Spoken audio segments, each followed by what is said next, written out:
El orden de la creación. Efesios 5, 22-24. Comenzamos ahora una consideración más detallada de la enseñanza de este texto, en efecto, de la enseñanza del Nuevo Testamento y de toda la Biblia, respecto al matrimonio. Hasta aquí la hemos mirado en términos generales y lo hemos hecho así debido a la forma en que el apóstol nos la presenta, y es preciso que recordemos todo lo visto hasta aquí. De gran importancia es la actitud con que enfoquemos este asunto. Todo aquello que se realiza dentro de la esfera de la iglesia es distinto a lo que se realiza fuera de ella. El mundo y sus sociedades polemistas debaten el tema del matrimonio y lo hacen en una forma y manera particular, presentando dos bandos, pro y contra, los defensores y los partidarios. Pero ese no es el modo en que la iglesia encara el problema. Ella no encara ningún problema así. Aquí estamos confrontados con la autoridad que tenemos en la palabra. No estamos preocupados por expresar nuestras propias opiniones. Nuestro único propósito es comprender la enseñanza de la palabra. Y lo hacemos juntos, no un grupo contra otro, como si fuese dos partidos, defensa y ataque. Nos reunimos todos para descubrir juntos la enseñanza de la Santa Escritura, y ya hemos visto que se han establecido ciertos grandes principios y esto ha sido hecho con tanta claridad que todo el tema es elevado al nivel de doctrina cristiana en su máxima expresión. Nos confrontan aquí algunas de las enseñanzas más profundas que se encuentran en todas las escrituras referidas a la naturaleza de la iglesia cristiana. Habiendo mirado esos principios generales, ahora podemos proceder a su aplicación particular. Notarán que en primer lugar hay un imperativo dirigido a las esposas. Recuerden que según lo visto, las esposas figuran aquí antes que los esposos por una sola razón, es decir, el apóstol está tratando el tema de la sumisión. El principio se encuentra en el versículo 21, sometiéndoos unos a otros en el temor de Cristo. En relación con este tema de la sumisión, él dice ante todo, las casadas someténse o estén sujetas a sus propios maridos como al Señor. El tema que debemos considerar es esta, sumisión de las esposas a sus esposos. El apóstol no solo les recuerda esto, sino que les dice llana y claramente que es su obligación hacer esto, como es obligación de todos nosotros someternos los unos a los otros. Esto es algo muy especial, lo que el apóstol dice, las casadas estén sujetas a sus propios maridos. Esto es aún más obvio porque se trata de sus maridos, de sus propios esposos, y porque se trata de la enseñanza referida a todo este asunto del matrimonio. El gran tema, dice Pablo, que surge aquí es la cuestión de la sumisión. Ese es el tema que él subraya. Por eso debemos considerarlo detalladamente, y afortunadamente el apóstol nos ayuda a hacerlo. No se trata de un simple imperativo expresado al pasar. En primer lugar, Pablo nos da un gran motivo para esta sumisión. Casadas, estén sujetas a sus propios maridos, como al Señor. Debemos entender claramente esta frase porque ella puede ser, y ha sido, malinterpretada. Ella no significa, casadas, sométense a sus propios maridos, exactamente de la misma forma en que se someten al Señor. No es ese su significado, porque eso sería pasarnos de largo. La sumisión de cada esposa, y por cierto de cada uno de los creyentes cristianos sea hombre o mujer, al Señor Jesucristo, es una sumisión absolutamente exclusiva. No es eso lo que el apóstol dice respecto de las relaciones entre esposas y maridos. Todos nosotros somos siervos de Jesucristo, los esclavos de Cristo. Sin embargo, nunca se afirma que la esposa ha de ser la esclava de su marido. Nuestra relación con el Señor es una relación de sumisión completa, entera, absoluta. No es esa la exhortación dirigida a las esposas. Entonces, ¿qué es lo que significa? Significa, casadas, sométense a sus propios maridos porque esto es parte de su deber para con el Señor, porque eso es una expresión de su sumisión al Señor. O bien, casadas, sométense a sus propios maridos, háganlo de esta manera, háganlo como parte de su sumisión al Señor. En otras palabras, no lo está haciendo por amor a su esposo solamente, lo está haciendo en primer lugar por amor al Señor mismo. Esto es una repetición del tema general establecido en el versículo 21, sometiéndoos unos a otros en el temor de Cristo. En el análisis final no lo hace por amor a su marido, la última razón y motivo no están allí, la sumisión es al Señor. Lo hace por amor a Cristo, lo hace porque sabe que él exhorta a hacerlo, porque es de agrado ante sus ojos que lo haga así. El hacerlo es parte de su conducta cristiana, es parte de su discipulado. Sea que comáis, o que bebáis, dice el apóstol, utilizando el mismo tipo de argumento al escribir a los Corintios en 1 Corintios 10, sí, pues, coméis o bebéis, o hacéis otra cosa, hacedlo todo para la gloria de Dios. Todo cuanto hacemos es hecho por amor a Él, para agradarle a Él, porque sabemos que Él quiere que nosotros lo hagamos así. De esta manera el apóstol, desde el comienzo, eleva el asunto, sacándolo del reino de la controversia y nos capacita a enfocarlo en el espíritu correcto. El apóstol dice, si está ansiosa de agradar al Señor Jesucristo y de hacer sus mandamientos y su voluntad, sométase a su propio marido. No puede haber otro motivo de mayor fuerza para determinada conducta que este, y toda esposa cristiana que sobre todas las cosas quiere agradar al Señor Jesucristo, no hallará dificultad en este párrafo. En efecto, será su mayor delicia hacer lo que aquí el apóstol nos dice. Yo iría un paso más allá. Como personas cristianas posiblemente nunca hemos tenido una mayor oportunidad de demostrar lo que realmente significa el cristianismo que precisamente en estos tiempos presentes, cuando la vida del mundo revela cada vez más sus verdaderos colores. En este asunto de las relaciones matrimoniales y en todos los demás aspectos, la vida está siendo cada vez más caótica. Aquí hay una gloriosa oportunidad para demostrar la diferencia que existe en la vida de uno por el hecho de ser un cristiano. De modo, esposas cristianas, dice el apóstol, ustedes tienen una maravillosa oportunidad. Ustedes pueden demostrar que ya no son paganas, que ya no son irreligiosas, que ya no pertenecen al mundo. Y aquellas otras personas, viviendo como viven, estableciendo sus propios derechos y exhibiendo la arrogancia que conduce al caos que caracteriza la vida, al mirarlas verán algo tan completamente diferente que dirán, ¿qué es esto? ¿Por qué se comporta de esta manera? ¿Cuál es su motivo para hacerlo? Y su respuesta no se limitará a esto. Bueno, sucede que sencillamente soy así de nacimiento, sino que dirá, me comporto de esta manera porque es la voluntad de mi Señor. De esa manera tiene inmediatamente una oportunidad para predicar y afirmar el Evangelio. Ese es el por qué el apóstol les exhorta a hacer esto. La médula de toda esta exhortación, como vemos a lo largo de todo este capítulo y la mayoría del capítulo anterior, anterior es que estas personas cristianas han de mostrar en cada detalle de sus vidas que habiéndose convertido en cristiano, uno es diferente en todo sentido. De manera que esta gran característica de la vida cristiana puede ser exhibida por las esposas al someterse a sus propios maridos. Este es el motivo principal, y a menos que seamos movidos por él y animados por él, no habrá otro argumento capaz de atraernos. Si todavía no nos hemos sometido al Señor Jesucristo, y si todavía no estamos preocupados por, encima de todas las demás cosas, por su nombre y su honor,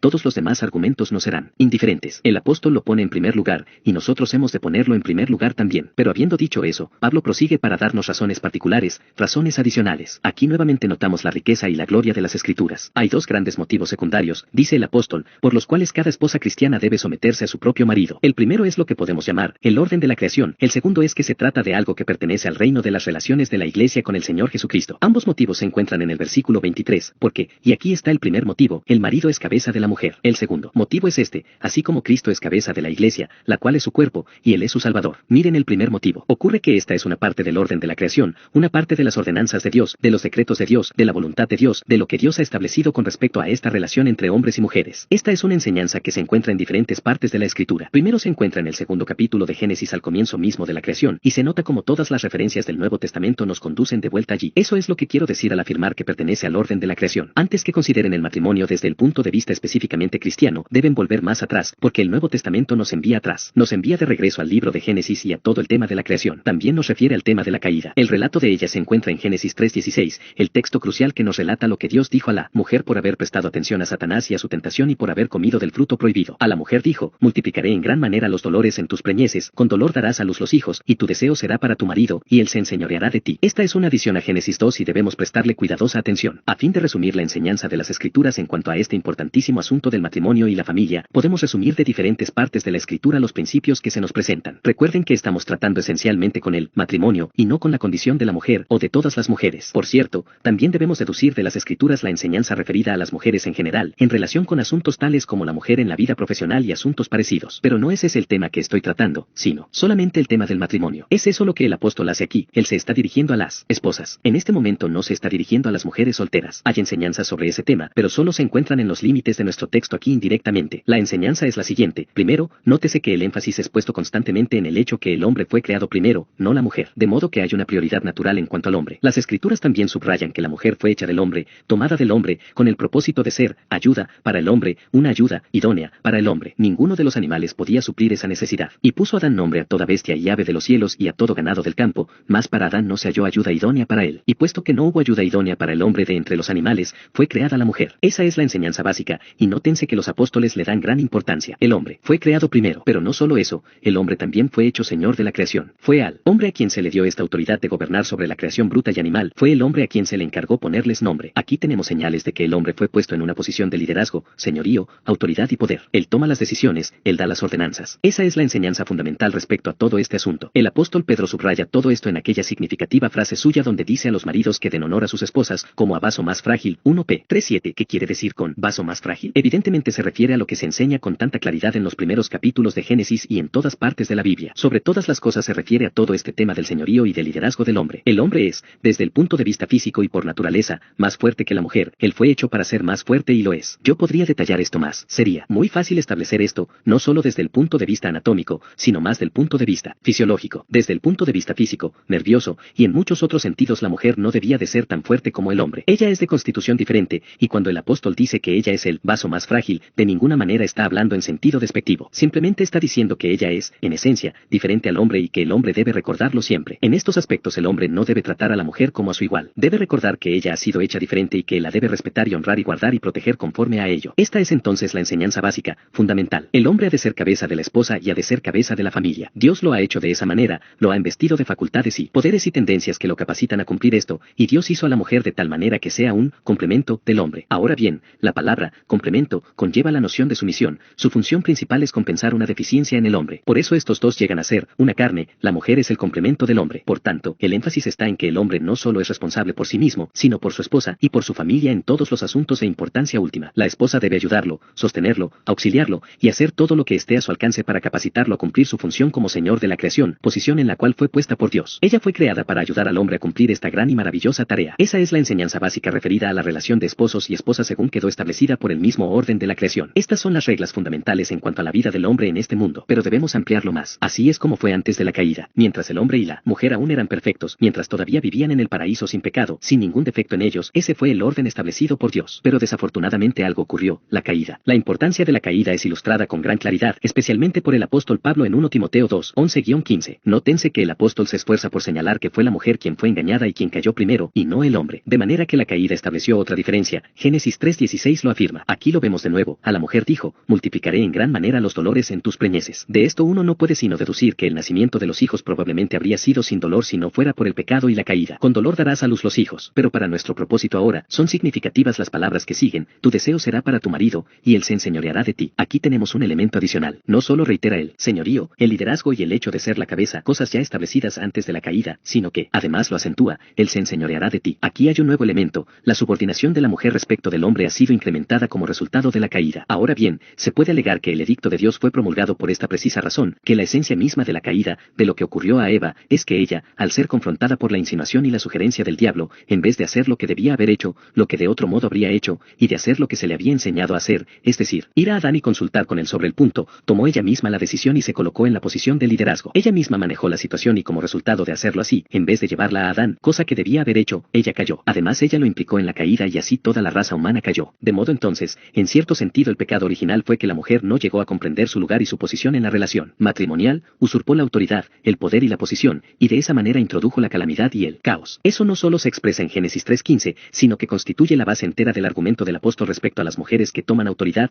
que enseñan y predican, temas expuestos en 1 Timoteo 2. Esa es la enseñanza en su esencia, pero inmediatamente surge una objeción que uno lee y oye con tanta frecuencia. Incluso proviene de gente evangélica que afirma creer en las escrituras como la infalible e inspirada palabra de Dios, pero bien, eso es solo la perspectiva del apóstol Pablo. Obviamente era antifeminista, un hombre que se adhería al punto de vista en boga en sus tiempos respecto a las mujeres. Se subraya que en aquel entonces la mujer estaba en una posición muy degradada. En aquel entonces todo el mundo se adhería a ese punto de vista, la mujer no era sino una cosa, una esclava. Y puesto que eso era cierto aún entre los judíos, el apóstol no era sino un típico rabino judío. Ese es el hilo del argumento. No es sorprendente que personas que no creen en las escrituras como la palabra de Dios digan semejantes cosas. No solo afirman sin vacilación que el apóstol Pablo estuvo equivocado, sino que también el Señor Jesucristo estuvo errado. Ellos mismos son la autoridad, ellos mismos saben, ellos entienden. Yo no discuto con esa clase de personas, simplemente afirmo que no puedo tener ninguna plática con ellos, porque no se trata simplemente de poner mi opinión contra la de ellos. No hay nada más que decir al respecto, no es de ninguna manera un argumento cristiano. El cristiano es una persona que se somete enteramente a la revelación bíblica, no sabe nada aparte de esto. De modo que al oír este argumento, no solo lo lamentamos y rechazamos,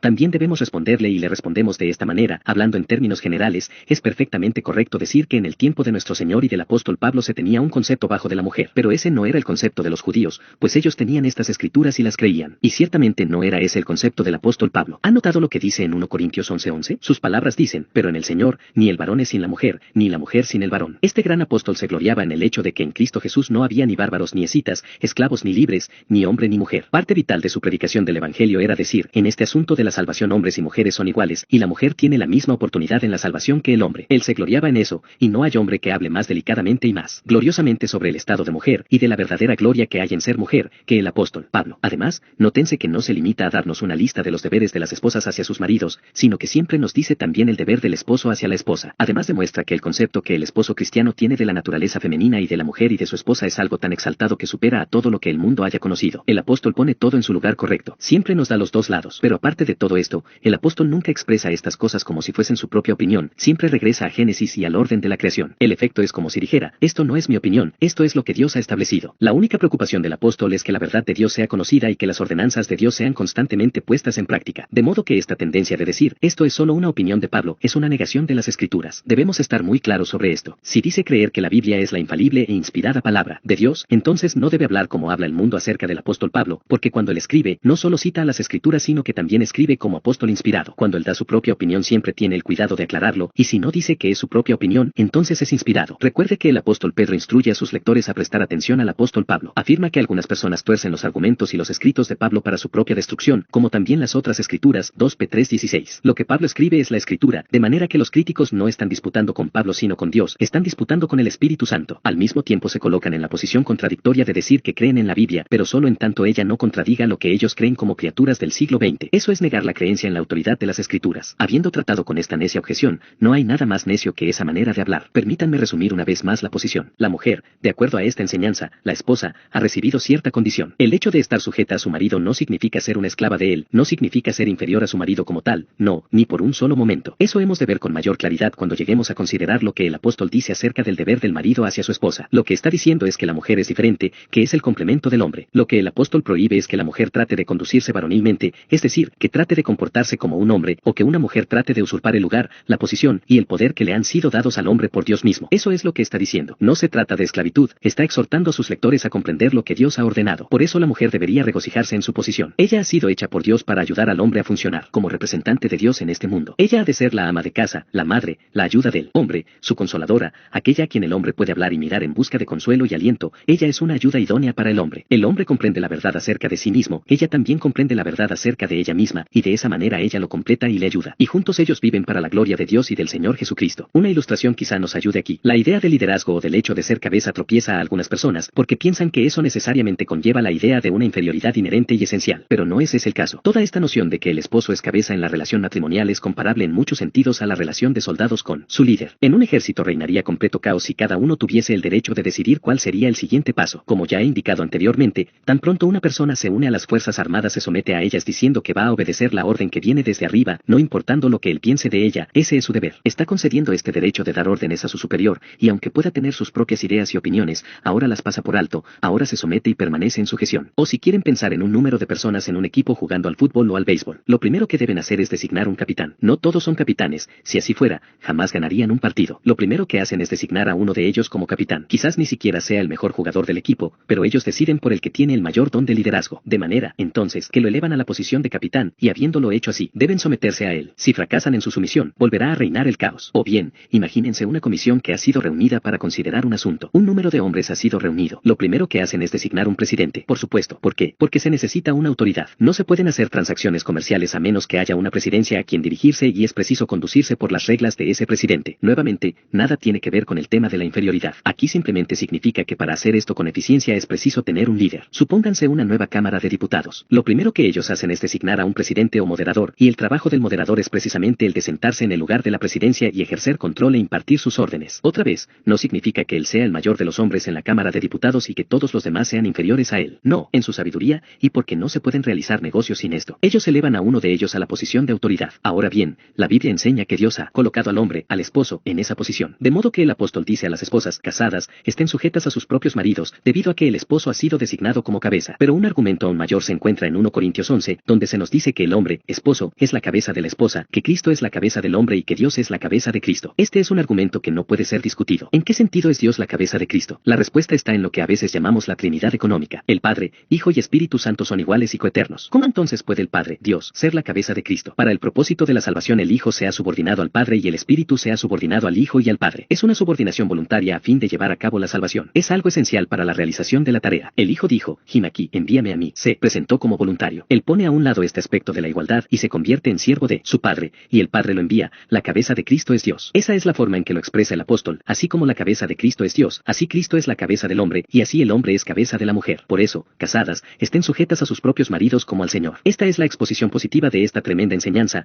la única en darnos un punto de vista correcto del matrimonio. De paso, he estado tratando un argumento, vuelvo a decir que es un argumento necio, que muchas veces es presentado. Alguien seguramente dice, ¿sabe usted, esto está totalmente equivocado, porque yo conozco muchos ejemplos en los que la esposa es una persona mucho más capaz que el marido, una persona mucho más dotada en todo sentido? ¿Acaso está diciendo usted que una mujer tan brillante y dotada ha de sujetarse a su marido, un hombre en todo sentido inferior a ella? Hay una sola respuesta a ese argumento, la persona que lo presenta está disputando contra Dios. Dios sabe todo acerca de tales casos. Lo que Dios dice es que si esa mujer, dotada y brillante, no se sujeta a su propio marido, ella está pecando. Cualesquiera sean sus dones, ella debe someterse a su cónyuge. En este punto quisiera hacer dos comentarios. Ninguna mujer, cualesquiera sean sus dones, tiene siquiera el derecho de pensar en el matrimonio con determinada persona si no está dispuesta a someterse de esa manera. Es una sumisión voluntaria, es la forma en que Cristo se sometió y subordinó a sí mismo. Ella debe comportarse del mismo modo, y si no está preparada a hacerlo, si no está convencida que podrá someterse a este hombre, no debería casarse con él. Si ella entra al matrimonio con cualquier otra idea, está obrando contra la voluntad de Dios y está cometiendo pecado. Mi segundo comentario es este. A veces pienso que una de las cosas más maravillosas que he tenido el privilegio de presenciar ha sido un caso de lo que he estado mencionando, puesto en práctica. Durante unos cuantos años yo iba a cierta iglesia en el interior y después de predicar, pasaba la noche en casa del pastor y su esposa. Siempre fue una experiencia muy interesante, porque desde la primera visita me fue muy obvio que desde el punto de vista de la simple capacidad, no había comparación entre el esposo y su esposa. La esposa era una mujer excepcionalmente hábil y brillante. El esposo no carecía de dones, pero sus dones principales estaban en el área de la personalidad. Era una persona excepcionalmente buena, amigable, bondadosa y llena de gracia, pero en cuanto a la habilidad intelectual no había comparación. En efecto, sus calificaciones académicas, ambos eran graduados, lo demostraban. La esposa se había graduado en una carrera que en aquel entonces muy pocas mujeres seguían y se recibió con grandes honores. El marido, que había seguido una carrera mucho más fácil, solo había logrado calificaciones medianas. No había lugar a dudas, en cuanto a su habilidad,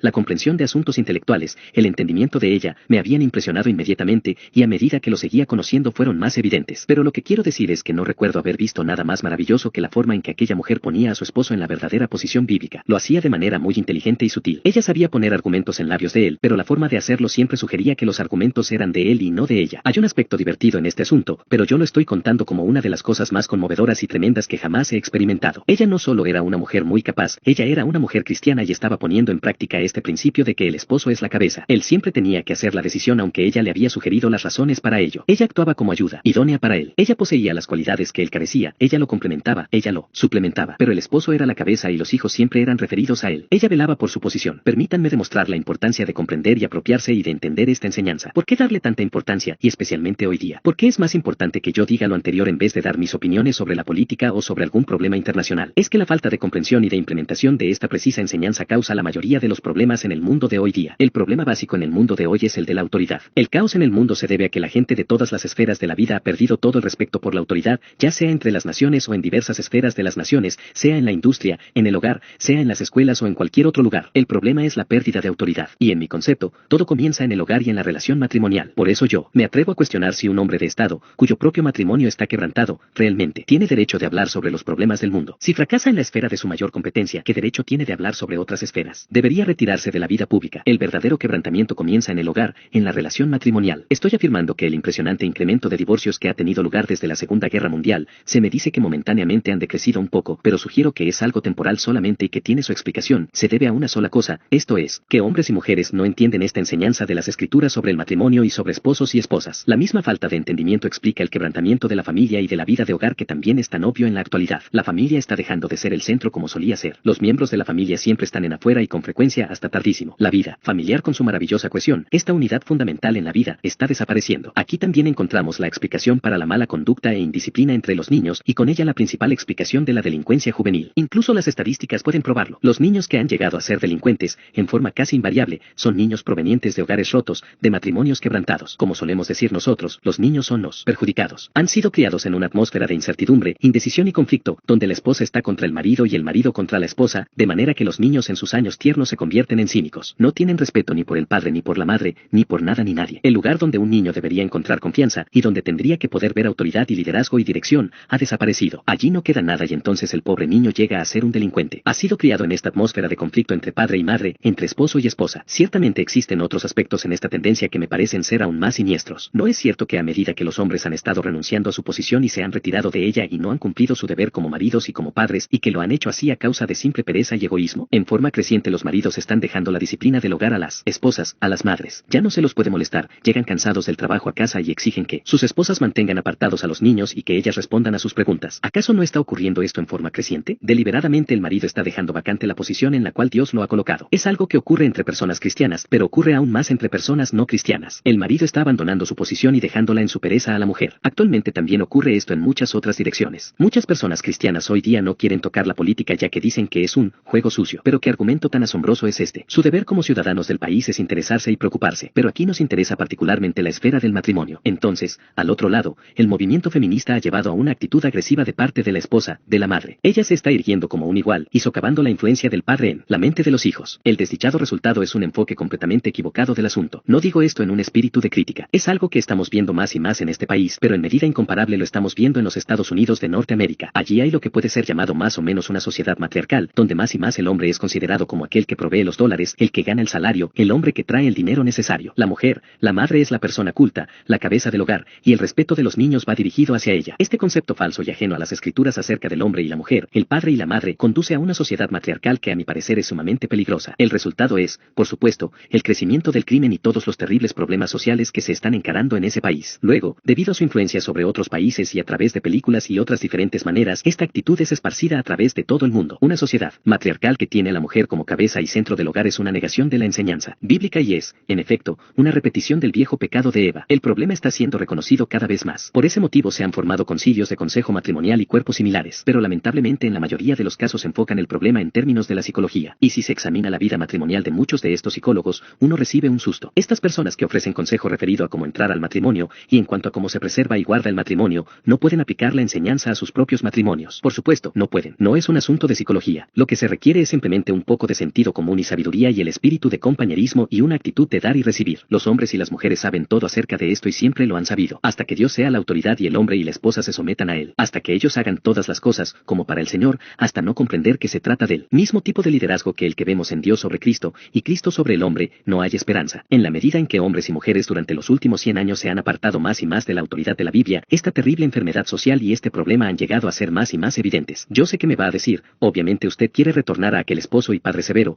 represivo, autocrático, victoriano. Ello es totalmente falso. Yo sé que en gran parte el problema moderno se debe a una reacción contra el victorianismo, y condeno al victorianismo tanto como condeno a la posición actual. Debemos regresar a la Biblia. No estoy abogando por un retorno al concepto victoriano. Lo que estoy diciendo es, vuelva a Dios, vuelva a Cristo, vuelva a la revelación que se encuentra en la autoridad de la palabra de Dios. Vuelva a considerar su perfecto plan, el hombre, y a su lado la mujer complementándolo, siéndole de ayuda idónea, amándose mutuamente, reverenciándose, respetándose, honrándose el uno al otro, pero nunca confundiendo ambas esferas. Quiera Dios en su gracia capacitarnos no solamente a ver la enseñanza, sino a someternos a ella, y de esa manera honrar y glorificar el nombre del bendito Señor, como al Señor.